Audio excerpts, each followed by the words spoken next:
Começa a primeira agenda internacional do presidente Jair Bolsonaro. Em Davos, na Suíça, para o Fórum Econômico Mundial, Bolsonaro diz que prioridade é restabelecer confiança dos investidores. No Brasil, o presidente da República em exercício, general Hamilton Mourão, recebe embaixadores no Palácio do Planalto. E o governo anuncia que vai reestruturar o setor de aviação. Entre as metas, concessão de mais aeroportos e melhoria do serviço para os usuários. Garantir educação para todos. O ano letivo vai começar com a distribuição de mais de 1.000 títulos em braille para atender a alunos com deficiência visual.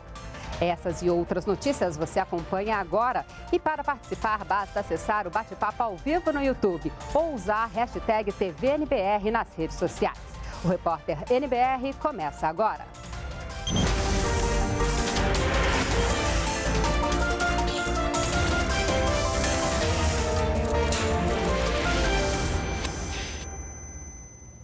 Olá, boa noite. No ar, as notícias do governo federal desta segunda-feira, 21 de janeiro de 2019.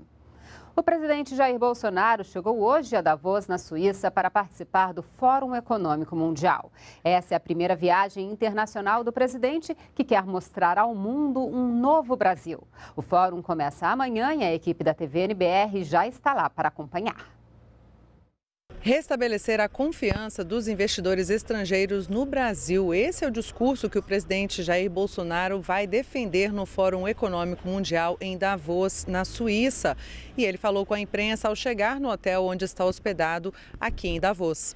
Nós queremos mostrar, via nosso ministro em especial, que o Brasil está tomando medidas para que o mundo restabeleça a confiança em nós, que os negócios voltem a florescer entre o Brasil e o mundo, sem o viés ideológico, que nós podemos ser um país seguro para investimentos e, em especial, a questão do agronegócio, que é muito importante para nós. É o nosso commodity mais caro.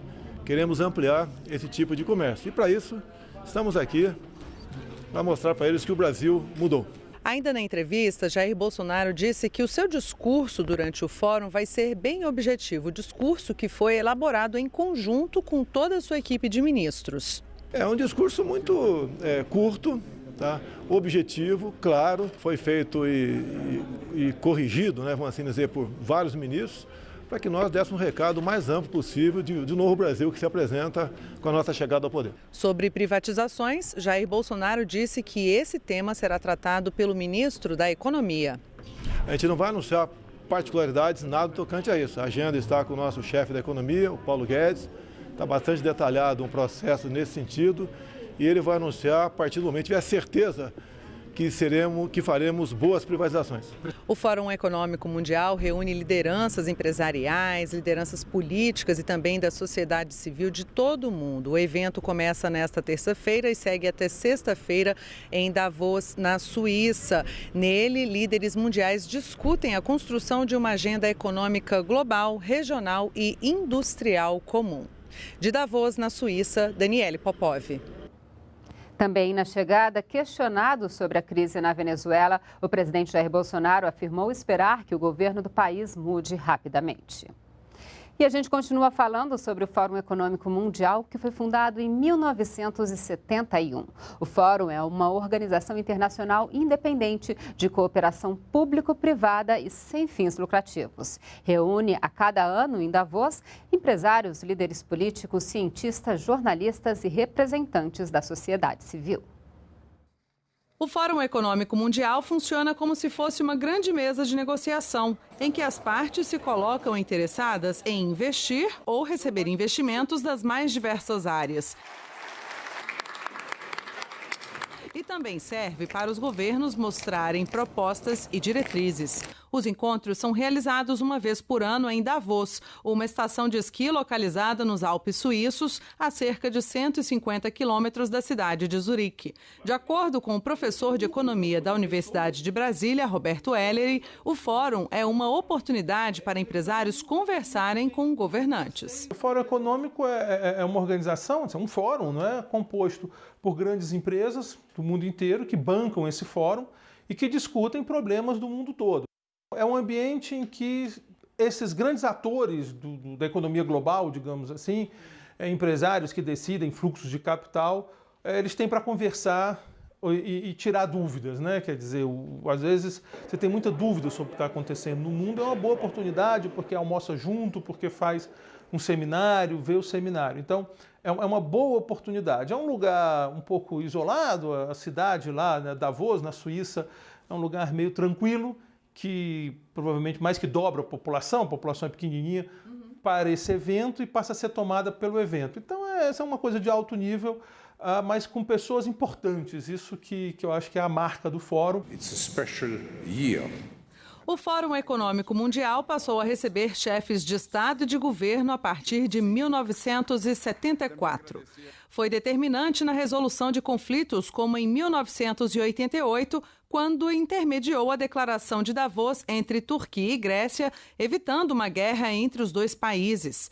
Também promoveu, em 1989, as primeiras reuniões ministeriais de alto nível entre as Coreias do Norte e do Sul. Nesse mesmo ano, articulou ainda um encontro entre a Alemanha Oriental e Ocidental para discutir a reunificação do país. O economista e ex-diretor do Banco Central, Carlos Eduardo de Freitas, lembra que na época de criação do Fórum Econômico Mundial, os encontros mais importantes eram as assembleias anuais do Banco Mundial e do Fundo Monetário Internacional. Mas, com o tempo, o Fórum se consolidou e passou a ter um caráter aberto aos países emergentes. Davos, eu vou usar um termo, democratizou, de certa forma, esses encontros, porque Davos não é uma coisa privada, não é patrocinada por governos de países desenvolvidos, nem de países credores. A Suíça é um país neutro, tradicionalmente, onde ele se realiza, e abriu espaço importante para os países emergentes, inclusive passou a ter a presença de chefes de governo e chefes de Estado. Para este professor de Relações Internacionais e Ciência Política, a participação do presidente Jair Bolsonaro no Fórum Econômico Mundial é importante. Isso porque é uma oportunidade de mostrar que o Brasil quer ser parte da economia global de maneira mais eficaz para gerar desenvolvimento e um maior crescimento da economia nacional. Há um mar de recursos trafegando pelo globo. E consegue represar um pedaço desses recursos àqueles atores que conseguem construir os melhores canais para que esse dinheiro flua até as suas economias locais. A participação do Brasil no Fórum Econômico Mundial tem esse objetivo, que o presidente Jair Bolsonaro e a delegação que vá com ele ao fórum possa, em algum sentido, serem todos juntos construtores de canais com o objetivo fundamental de melhorar a visão que se tem sobre o Brasil e, sobretudo, sobre o ambiente de negócios brasileiro.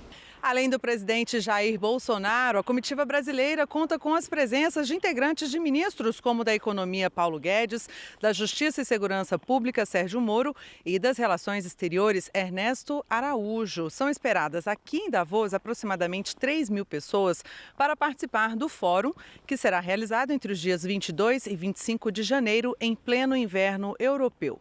O tema deste ano é Globalização 4.0, modelando uma nova arquitetura na era da quarta revolução industrial. O presidente da República em exercício, general Hamilton Mourão, recebeu várias autoridades internacionais hoje no Palácio do Planalto.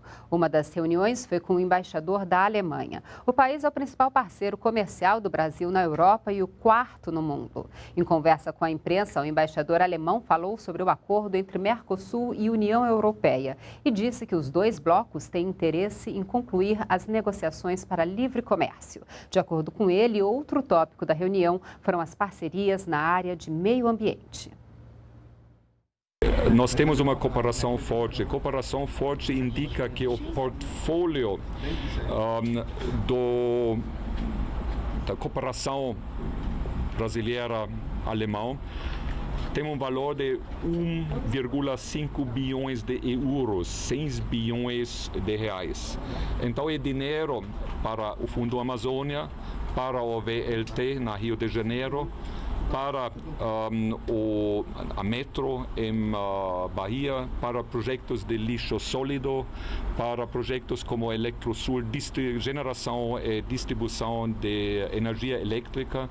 Então, temos uma cooperação forte, temos um investimento enorme e temos um interesse comum e possibilidades comuns a fim de fazer mais a fim de lutar contra a mudança do clima.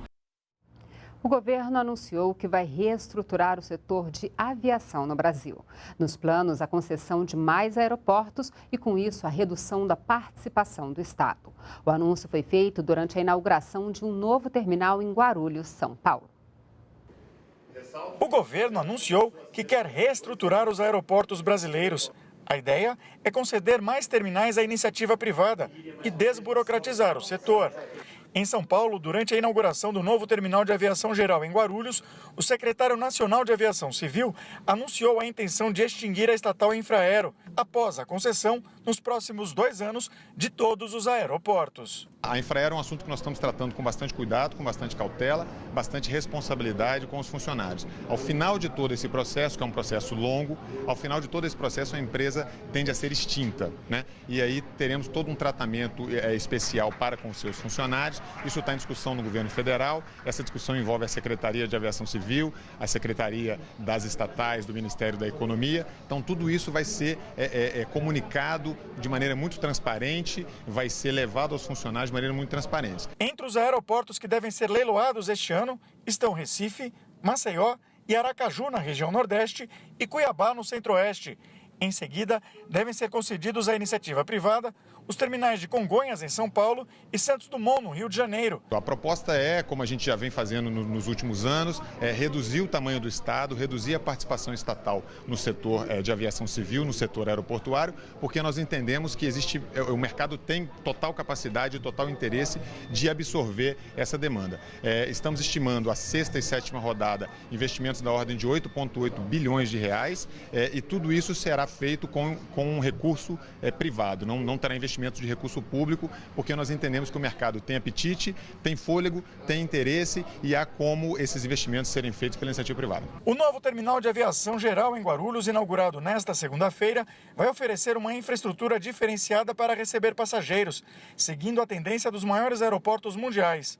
A partir de abril, os passageiros que viajam de jatinhos e helicópteros não precisarão mais passar pelos saguões da aviação comercial. O novo espaço vai ofertar aparelhos de raio-x, guichês da Anvisa, da Receita e da Polícia Federal. É um terminal bastante importante para o aeroporto. Nós vamos atender com um nível de serviço mundial o passageiro não regular, o passageiro da aviação executiva, que era uma carência do aeroporto há muitos anos. Tornar a educação acessível para pessoas com deficiência. Esse é um desafio constante para governos e educadores. Pensando nisso, as escolas públicas vão contar neste ano com 700 livros didáticos e mais de 730 títulos literários em braille. Luiz Eduardo tem 12 anos e é cego de nascença. Ele está no 7º ano do ensino fundamental e já leu muitos livros em braille nessa biblioteca. Demonstrando simpatia. E garante que vai seguir a carreira de jornalista. Por gostar tanto de brincar com as palavras, escreve poemas e já tem cadeira cativa na Academia Inclusiva de Autores Brasilienses. E quando o assunto é literatura, ele defende maior acessibilidade aos livros. Aí a gente ia se sentir com mais autonomia, porque quando não tem os livros, a gente fica dependente do professor, ou do educador, ou até do próprio colega. Como Luiz Eduardo, de acordo com o IBGE, o Brasil tem hoje mais de 6,5 milhões de pessoas com deficiência visual, entre cegos e pessoas com dificuldades para enxergar. A Biblioteca em Braille de Taguatinga tem 23 anos e conta com 2.000 livros em braille e outros 800 títulos em tinta. A transcrição desses livros para o braille e também em letras ampliadas é uma forma de dar acessibilidade e promover a inclusão social dessa população. Para promover a igualdade de acesso ao conhecimento a essa população, o Ministério da Educação adquiriu cerca de 700 obras didáticas e outros 700 930 títulos de obras literárias em braille e com letras ampliadas para o ano letivo de 2019. Eu vejo isso como um avanço assim imensurável mesmo. É bom demais pensar que no início do ano essas necessidades especiais vão ter acesso, né, a seus livros didáticos que normalmente nunca chegavam, né? Então imagine agora a alegria, a autonomia, né, que eles vão ter. Os livros em tinta braille chegarão às salas de aula no início do ano letivo, com o mesmo conteúdo dos demais livros didáticos. A novidade vai permitir que os alunos cegos possam acompanhar em sala de aula o mesmo conteúdo dos demais alunos. Aí a inclusão chegaria cada vez mais perto de uma inclusão plena. E assim, o nosso pequeno grande escritor pode sonhar com voos cada vez mais altos. Eu quero mexer nessa área de rádio e TV, nessa área meio que de jornalismo, porque eu sempre estou pesquisando sobre essa área, sobre os bastidores dessa área. Não é à toa que, tipo, às vezes em uma transmissão de futebol que eu acompanho em outra rádio que não seja a EBC, eu sempre fico observando cada detalhe, se eles estão narrando no estádio ou no estúdio.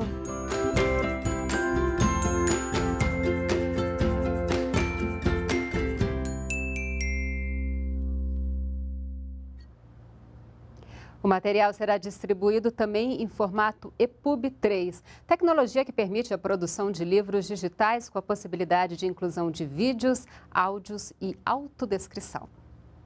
Nós ficamos por aqui. Toda a nossa programação você acompanha ao vivo pelo site da NBR e pelo canal no YouTube. Acesse também o nosso perfil no Twitter. Você pode ainda mandar sugestões de reportagens e dúvidas sobre programas e ações do governo federal para o nosso WhatsApp. Então, anote aí, é 61998678787. Acompanhe agora um resumo da agenda de hoje do presidente da República. Uma boa noite para você e continue com a gente na NBR, a TV do Governo Federal.